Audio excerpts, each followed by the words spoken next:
तो चलिए आज बात करते हैं टेक्नोलॉजी की दुनिया के दो सबसे बड़े नामों की। एक तरफ है एप्पल मैकबुक एयर और दूसरी तरफ है डेल एक्सपीएस। देखते हैं इस टक्कर में कौन किस पर भारी पड़ता है। देखिए, दोनों ही लैपटॉप अपनी जगह पर बहुत ही शानदार, स्टाइलिश और पावरफुल हैं, लेकिन यहाँ मकसद बस इतना सा है कि ये समझने में मदद मिले कि इन दोनों में से कौन सी मशीन किसी की ज़रूरतों और काम करने के अंदाज के लिए सबसे सही रहेगी। तो हमारे सामने है दो जबरदस्त दावेदार। एक तरफ मैकबुक एयर, जो अपनी सिंपल डिज़ाइन और पावर के लिए मशहूर है, और दूसरी तरफ डेल एक्सपीएस, जो एक बहुत ही मजबूत चैलेंजर की तरह खड़ा है। ठीक है, तो शुरू करते हैं पहले राउंड से, यानी डिजाइन और बनावट। यहाँ हम देखेंगे कि कौन सी मशीन देखने में और हाथ में लेने पर कैसी लगती है। ये असल में सादगी और मॉडर्न सोच की लड़ाई है। अब यहाँ पर जो चीज़ देखने वाली है वो है इनकी बनावट का फर्क। मैकबुक एयर में एप्पल का वो क्लासिक अल्ट्रा स्लिम एल्यूमिनियम वाला सिंगल पीस डिज़ाइन है, वहीं डेल एक्सपीएस में कार्बन फाइबर का इस्तेमाल हुआ है और इसकी डिस्प्ले लगभग बिना बॉर्डर वाली है, जो इसे एक बहुत ही मॉडर्न लुक देती है। स्क्रीन अपने साइज से भी बड़ी लगती है। और हाँ, वजन की बात करें तो मैकबुक एयर थोड़ा सा हल्का है। ये जो छोटा सा फर्क है ना, यही इसे उन लोगों के लिए बेस्ट बनाता है जो हमेशा सफ़र में रहते हैं। तो इस राउंड का निचोड़ ये है कि अगर हर जगह साथ लेके घूमना पहली प्राथमिकता है, तो फिर मैकबुक एयर यहाँ साफ तौर पर बाजी मार जाता है। चलिए, डिज़ाइन तो हो गया, अब जरा देखते हैं कि इन मशीनों के अंदर क्या चल रहा है। ये राउंड है परफॉर्मेंस और पावर का, मतलब इनकी असली ताकत का। यहाँ पर मामला थोड़ा अलग हो जाता है। मैकबुक एयर में एप्पल की M2 चिप है और इसकी सबसे बड़ी खासियत है इसका फैनलेस डिज़ाइन। मतलब भारी काम करते हुए भी ये बिल्कुल शांत रहता है।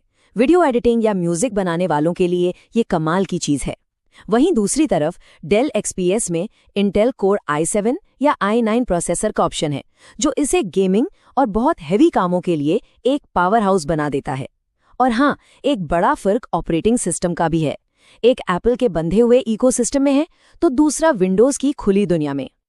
अब आता है तीसरा राउंड, और इसमें हम बात करेंगे दो सबसे ज़रूरी चीज़ों की। स्क्रीन कैसी दिखती है और बैटरी कितनी देर चलती है। डिस्प्ले के मामले में डेल एक्सपीएस का कोई मुकाबला नहीं है। सच में इसकी 4K इन्फिनिटी एज डिस्प्ले, मतलब लगभग बिना बेजल वाली स्क्रीन, रंगों और क्लैरिटी में बेजोड़ है। जो लोग वीडियो का काम करते हैं उनके लिए तो ये एक सपने जैसा है। ऐसा भी नहीं है कि मैकबुक एयर कहीं पीछे है। इसकी रेटिना डिस्प्ले भी बहुत ब्राइट और एकदम सटीक रंग दिखाती है। लेकिन जब दोनों को साथ में रखकर देखते हैं ना, तो एक्सपीएस की स्क्रीन ज़्यादा शार्प और क्रिस्प महसूस होती है। और अब देखिए बैटरी का हाल। ये चार्ट सब कुछ साफ साफ बता रहा है। मैकबुक एयर आराम से 18 घंटे तक चल जाता है, जबकि डेल एक्सपीएस लगभग 12 घंटे पर रुक जाता है। M2 चिप की कम पावर खाने की आदत की वजह से ये बहुत बड़ा फर्क है।